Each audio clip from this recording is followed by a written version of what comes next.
دستور ہے جب کہیں ہماری شادی ہو تو ذمہ دار بھی اس میں شریک ہوتے ہیں.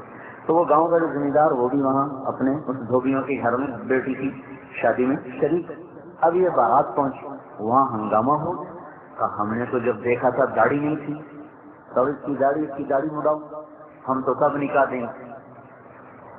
تو وہ سارے بارات والے ماں کیا باپ کیا بھائی کیا چاچے کا کوئی گل نہیں پتر ہوں منا چا پیچھے رکھ لیں, ہوں ساری عزت کا سوال. کہنے کا ایک پاس تاری عزت ہے, ایک پاس میرے رسول کی عزت ہے. ہوں تو آپ سے دستوں میں کی کریں, پر جب آنکھوں پہ پردے پڑ جاتے ہیں تو دل پتھر ہو جاتے ہیں. کیا کروں, کیسے سمجھائیں, کہاں سے الفاظ لائیں جو دل میں اتر جائیں کہ یہ دھوکہ ہے جس میں آپ لوگ چل رہے ہیں. یہ فواہی کی زندگی ہے جس کو آپ نے اختیار کیا ہوا ہے, اس کا انجام ہلاکت ہے. ان کا کوئی نہیں, اللہ بڑا غفور الرحیم ہے, پتر اللہ بڑا مہربان ہے, کوئی نہیں. اور سارے اس پر چڑھ گئے. انہوں نے کہا یہاں سے گردن اتار دو, داڑھی نہیں کٹ سکتی.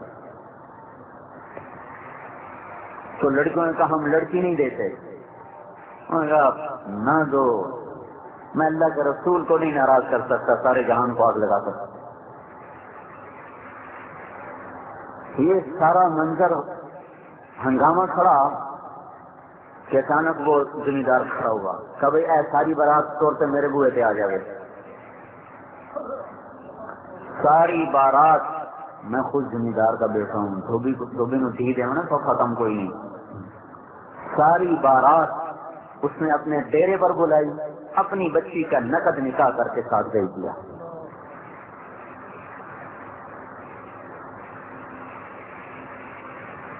کیا کریں, ماحول کو دیکھنا پڑتا ہے. میں یوں کہہ رہا ہوں یہ کہ وہ کیا کریں, اللہ کے رسول کو دیکھنا پڑتا ہے جس کی وفائیں صادق ہیں اور ان سب کی وفائیں کاذب ہیں. یہ غدار ہیں, کیا سگی اولاد کیوں نہ ہو. سب محبتیں غرض کی ہیں, سب محبتوں کے پیچھے آغاز ہیں. بیوی کی ایک خواہش پوری نہ کرو پھر دیکھو کیا ہوتا ہے, اور بیوی خاوند کی ایک بات نہ مانے پھر دیکھو کیا ہوتا ہے. اور یہ دیکھو جو عرفات کے میدان میں ہاتھ اٹھائے ہوئے, اپریل کی دھوپ میں نہ کوئی سائبان نہ کوئی سایہ اور نہ کوئی نیچے زمین پہ گدے گدے, اونٹ پر بیٹھ کے رو رہے ہیں. اونٹنی پر, اونٹ بھی کوئی بیٹھنے کی سواری ہے. 5 گھنٹے یوں ہاتھ اٹھے ہوئے اپنی امت کے لیے, مردوں کے لیے, عورتوں کے لیے, قیامت تک آنے والی نسل کے لیے دعا کر رہے ہیں, اے اللہ معاف کر دے, اے اللہ معاف کر دے, اے اللہ معاف کر دے. 5 گھنٹے مسلسل دعا مانگی. اس کا کوئی حق نہیں بنتا. میاں شادی آ رہی, فلاں نے راضی کرو, فلاں مناؤ, انہوں بھی مناؤ. ارے کوئی یہ بھی تو سوچے کہ رسول اللہ کو بھی مناؤ, کہ ہماری شادی میں کوئی ایسا کام نہ ہو جس سے اللہ کا رسول ناراض ہو جائے. ہمارے گھروں میں کوئی ایسا کام نہ ہو جس سے اللہ کا رسول ناراض ہو جائے. یا تو اس کو سامنا نہ ہو, یا تو ہم نے مر کے ان کا سامنا نہیں کرنا, کہیں پاسے ہمارا حساب ہو جانا ہے تو بس ٹھیک ہے. لیکن اگر سامنا ہونا ہے اور آنکھوں سے آنکھیں چار ہونی ہیں تو دیکھو میں ہاتھ جوڑ رہا ہوں. اس دن کی ذلت بہت بڑی ہے آج کی ذلت سے. اس دن کی رسوائی بہت. اگر اتنا ہی کہہ دیا اللہ کے رسول نے تمہیں میرا خیال نہ آیا تو بتاؤ کہاں جائیں گے. موت تو ہے نہیں کہ مر کے اپنے آپ کو مٹا دیں. یہاں تو لوگ اپنے آپ کو شوٹ کر دیتے ہیں کہ میں اب زندہ رہنے کے قابل نہیں. یہاں کہاں سے گولی لائے گا مارنے کے لیے اپنے آپ کو. اللہ کا رسول نے اتنا کہہ دیا ہے تمہیں میرا خیال ہی نہ آیا, تم نے میری بیٹی فاطمہ کو ہی نہ دیکھا, تو کیا کرو گے اس دن؟ یہ کہو گے کہ میری بیوی نہیں مانی تھی, یہ ہمارے سسرال نہیں مانے. میں ایک مثال دے رہا ہوں, ہمارے تو ہر چیز میں, ایک شادی کو ویسے منہ پہ آ گیا لفظ, ہم تو ہر چیز میں اللہ کے رسول کو ناراض کیے بیٹھے ہیں. کون سی چیز ہے جس میں ہم نے اس سے بغاوت نہیں کی ہوئی, اور کون سی ایسی گھڑی ہے جس میں انہوں نے رو رو کے ہمارے لیے دعا نہ کی ہو. انتقال سے 1 ہفتہ پہلے عبداللہ بن مسعود اور صحابہ آئے ملنے, تو آپ ان کو دیکھ کے رونے لگے. کہ میرا تمہیں سلام ہو آخری, اور جو تمہارے بعد آئے نا ان کو بھی کہہ دینا میرا سلام. ایسی وفا. اور ہمیں کس طرح اپنی رحمت کی چادر میں لیا.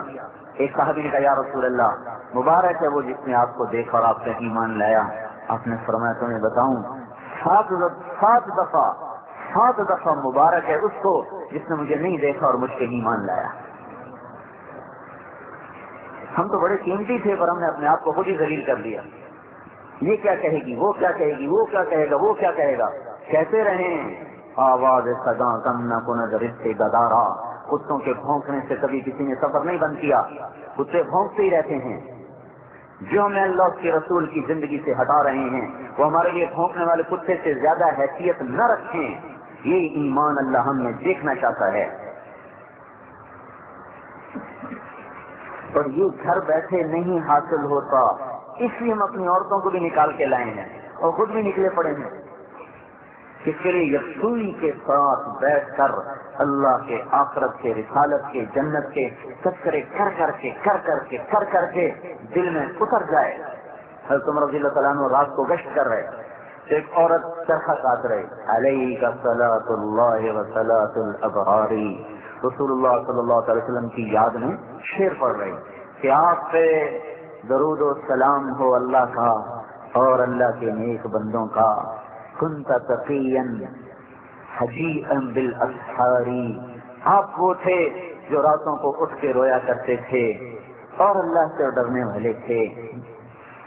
پتہ نہیں میرا رب مجھے آپ سے قیامت کے دن ملنے دے گا کہ نہیں ملنے دے گا. والدہر علی الافوار. زمانہ رنگ بدلتا ہے، ایسے ہی عمل بھی بدلتا ہے. پتہ نہیں کس حال میں موت آتی ہے. آپ کے ساتھ ملاقات ہو کہ نہ ہو.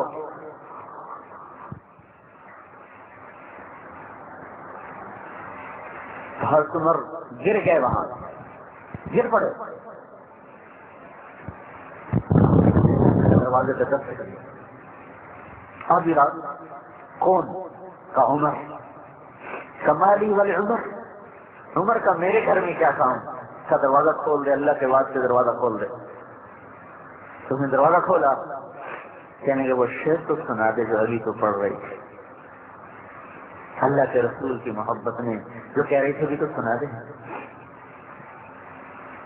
یہ کیا دل ہیں جو اللہ کے رسول کی محبت میں نہ کبھی لرزے، نہ کبھی تڑپے، نہ کبھی کثر. یہ کیا دل ہیں؟ ان پتھروں کو لے کے ہم مر جائیں تو کیا قیمت ہے ہماری؟ سفید کپڑوں میں تو لوگ دیکھتے ہیں ہاں بڑے میاں صاحب ہیں، یہ کچھ بھی نہیں، اس کے پیچھے پخانا چھپا ہوا ہے.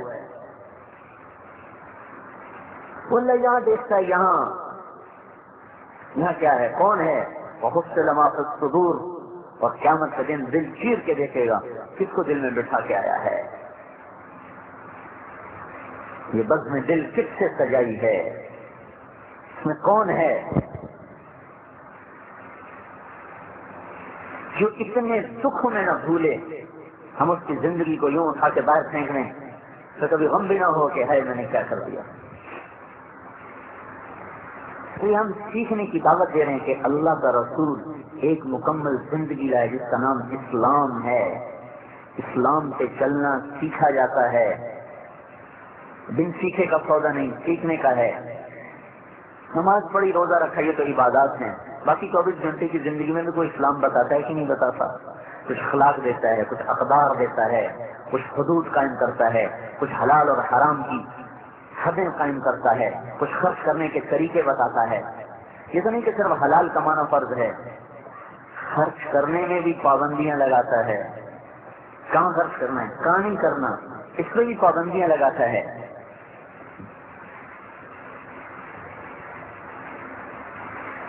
کمائی میں بھی آزاد نہیں چھوڑا، طریقے بتائے. آج وہ بھی اڑ گئے، نہ کسی کو پتہ ہے حلال کیا ہے حرام کیا ہے، نہ پوچھتے ہیں. پھر جو حلال کمانے والے ہیں ان کے لیے بھی آگے طریقہ بتایا ہے خرچ کرنے کا. ان میں بھی آزاد نہیں چھوڑا کہ جہاں جو مرضی کھپا دیا، لگا دیا. 5 لاکھ 10 لاکھ صرف پائلٹ پہ لگا دیا. اس سے غریب آدمی کا گھر بن سکتا تھا. تو اللہ پوچھے گا نہیں یہ اتنے کیوں خرچ کیے تھے یہاں؟ بھائی ہماری حلال کی کمائی، تو حلال کی کمائی اس طرح ضائع کرنے کی ہے. کوئی سوال جواب نہیں ہونے والا. ایک ایک جوڑے پر لاکھوں روپے لگا دیے, کوئی سوال جواب ہونے والا نہیں ہے. 10 برس کے بعد حضرت عمر کو بیٹے نے خواب میں دیکھا, پسینہ پسینہ, اور یوں ماتھے سے پسینہ پوچھ رہے. ابا جان کیا ہوا؟ کہ بیٹا آج حکومت کے حساب سے فارغ ہوا ہوں. 10 سال حکومت کی, 10 سال کے بعد خواب میں بیٹے نے دیکھا اور پسینہ پسینہ کا بیٹا آج حکومت کے حساب سے فارغ ہوا ہوں. عمر جیسا حساب دیتے پسینے پسینے ہو جائے, یہ آج کی عورتیں کیا حساب دیں گی جو اس طرح سے, اور یہ مرد کیا حساب دیں گے, یا میں اور آپ کیا حساب دیں گے جہاں ہماری کمائی آزاد, ہمارا خرچ آزاد.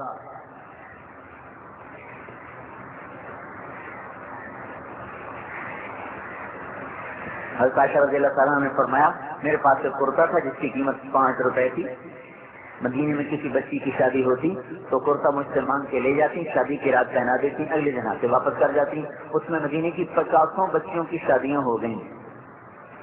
5 روپے کے کرتے میں ابھی 5-5 لاکھ کا جوڑا ایک رات کا بن جاتا ہے, جس میں 50 غریب لڑکیوں کی شادی ہو سکتی ہے.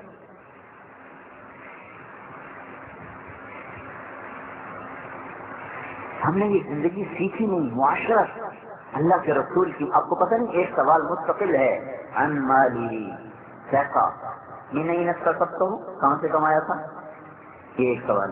فیما ان سکتا ہوں, یہ کہاں خرچ کیا تھا, بولو. اگر پھنس گئے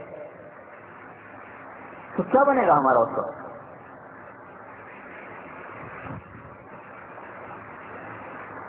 ایک صحابی ہے, یا رسول اللہ میرا نوکر ہے, وہ غلطی کرتا ہے, میں سزا دیتا ہوں, تو اس میں کیا قصہ ہے, کیا حکم ہے؟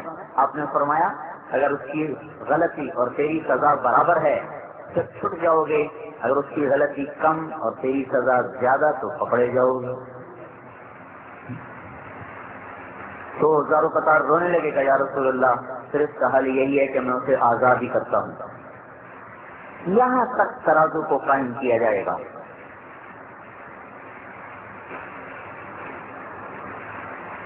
رسول پاک صلی اللہ علیہ وسلم ایک زندگی لائے جس زندگی کا نام اسلام ہے, اور جو ایک ہماری پہچان ہے, جس کو ہم نے سیکھا نہیں. کب سکھایا آج ماں باپ کو تو فرصت ہی کمائیوں پہ چلے جاتے ہیں, بچے اسکول چلے جاتے ہیں, واپس آتے ہیں تو ٹیوشن پہ شروع ہو جاتے ہیں, خود سے فارغ ہوتے ہیں تو ٹی وی کے سامنے بیٹھ جاتے ہیں. نہ کبھی ماں نے بچوں کو, نہ کبھی باپ نے بچوں کو بٹھا کے سمجھایا کہ دنیا میں آئے کیوں سے, آنے کا مقصد کیا ہے. لوگ تو ہمیں کہتے ہیں کہ تبلیغ والے بچے چھوڑ کے چلے جاتے ہیں, ان کو ٹائم نہیں دیتے, یہ جو گھروں میں رہتے ہیں یہ بچوں کو کتنا ٹائم دیتے ہیں, دیانتداری سے بتائیں. صرف آئس کریم کھلانے لے جانا, مریض کھلانے لے جانا, یہ تو کوئی ٹائم دینا نہیں ہے, یہ تو عیاشی ہے. انہوں نے بھی کی, ماں باپ نے بھی کی. ٹائم دینے کا کیا مقصد ہے کہ ان کو بتاؤ تم ہو کیا, کس لیے آئے ہو, کیا مقصد ہے.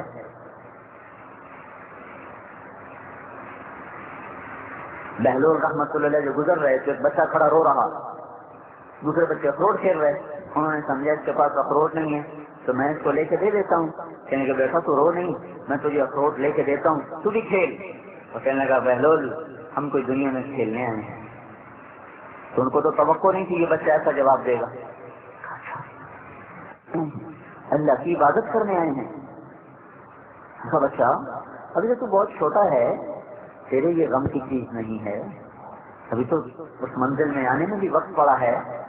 تو کہنے لگے ارے بہلول مجھے دھوکہ نہ دے, میں نے اپنی ماں کو دیکھا ہے, صبح جب آگ جلاتی ہے تو پہلے چھوٹی لکڑیوں سے جلاتی ہے, پھر بڑی لکڑیاں رکھتی ہے.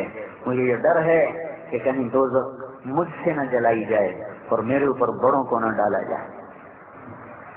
اور یہ سن کے بہلول تو بے ہوش ہو کے گر گئے کہ کسی ماں نے اس بچے کو وقت دیا ہے. کون سا وقت آپ لوگ دیتے ہیں اپنے بچوں کو جس میں ان کو آپ مقصد زندگی سمجھائیں. اسکول کالج تو ہمیں کچھ بھی نہیں سمجھا رہے, وہ کیا سمجھا رہے ہیں, وہ تو کمائی کے طریقے سمجھا رہے ہیں, انسانیت تو نہیں سکھا رہے, انسان ہونا تو نہیں سمجھا رہے ہم. پھر آپ اپنی اولاد کو سکھا بھی رہے ہیں تو خالی ان کو کاروبار سکھا رہے ہیں, ان کو انسان ہونا کب سکھا رہے ہیں.